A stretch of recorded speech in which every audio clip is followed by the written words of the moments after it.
ଔପଦାରେ Ayushman card ବଣ୍ଟନର ଶୁଭାରମ୍ଭ। ରାଜ୍ୟରେ ଆୟୁଷ୍ମାନ ଭାରତ ଯୋଜନାର ଶୁଭାରମ୍ଭ କରିଛନ୍ତି କେନ୍ଦ୍ର ସ୍ୱାସ୍ଥ୍ୟ ମନ୍ତ୍ରୀ ଜେପି ନଡ୍ଡା।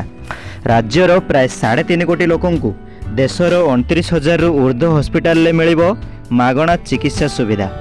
ଆୟୁଷ୍ମାନ ଭାରତ ଯୋଜନାରେ ସାମାଜିକ ଆର୍ଥିକ ଜନଗଣନା ଆଧାରରେ ପରିବାରମାନଙ୍କୁ ଚିହ୍ନଟ କରାଯାଇ ଏହି ଯୋଜନାରେ ସାମିଲ କରାଯାଇଛି।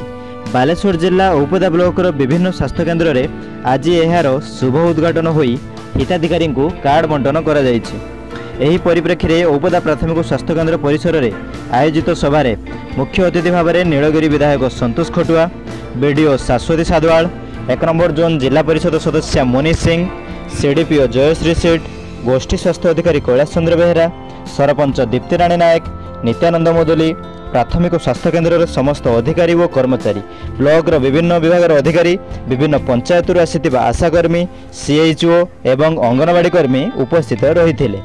ବିଧାୟକ ଶ୍ରୀଯୁକ୍ତ ଖଟୁଆ ପ୍ରଥମେ ଏହି ଯୋଜନା ସମ୍ପର୍କିତ ସମସ୍ତ ତଥ୍ୟ ଲୋକମାନଙ୍କୁ ବୁଝାଇବା ସହ ଏହାର ଉପକାରିତା ସମ୍ପର୍କରେ ଆଲୋଚନା କରିଥିଲେ। ପରେ ପ୍ରାଥମିକ ପର୍ଯ୍ୟାୟରେ 10 ଜଣ ଯୋଗ୍ୟ ହିତାଧିକାରୀଙ୍କୁ କାର୍ଡ ବଣ୍ଟନ କରାଯାଇଥିଲା।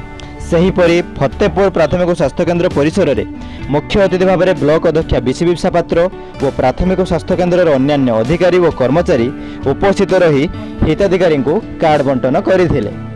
ଔପଦାରୁ ଆଶୁତୋଷ ପଣ୍ଡାଙ୍କ ରିପୋର୍ଟ, ଅଭୟ ନ୍ୟୁଜ୍ ଓଡ଼ିଶା।